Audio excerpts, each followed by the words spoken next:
Alright, what is up, my data structures people?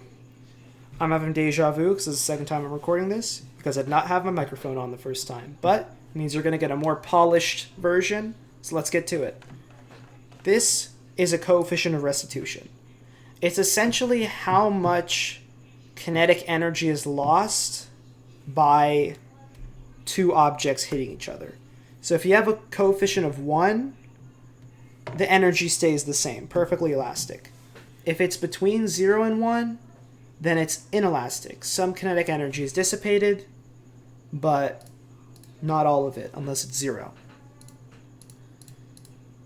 So when I was deciding between elastic, and inelastic collisions, I had to decide what's more realistic. Looking at this, I can't imagine planets behaving this way, just bouncing back and forth, no loss of energy happening forever. I don't think so. Inelastic seemed more accurate, but also I couldn't imagine two masses hitting each other and just staying together like that in every situation. I couldn't believe that either.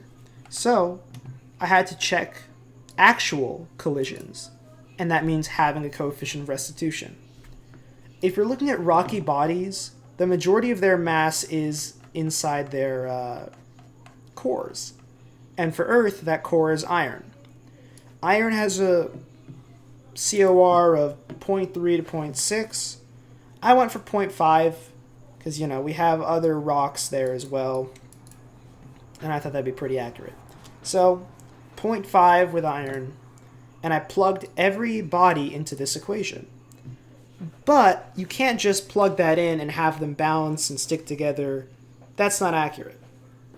So what I did was, if a body, after collision, if their velocities, both their x velocity and their y velocities, are within 100 of each other, and that means they've already collided, so they're already next to each other, and that also means they're traveling in the same direction.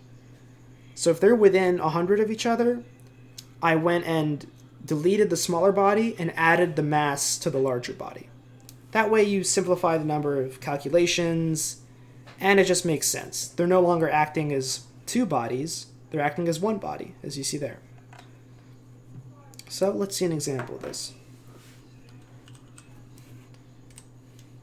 This is the Armageddon. So we have Sun, Earth, Mars, and then we have a black hole with a gas giant.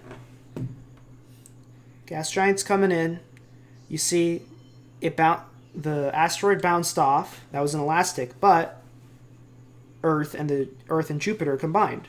So Earth stuck in there and got deleted. Here, those two planets got flung off, and since the sun and the black hole have the same mass in this scenario, they bounced.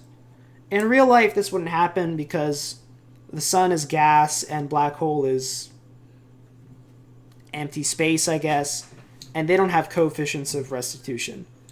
They do, but it's 0. But in this, I decided to go for the more common asteroids and rocky bodies and base my coefficient off that. If I wanted to, you could set a different coefficient for every file name. So for example, Earth could have 0.5, the sun could have 0, black holes could have 0, but I decided against that, and I just went for a standard 0.5, just average it all out. Well, thanks for listening to that boring speech. Later.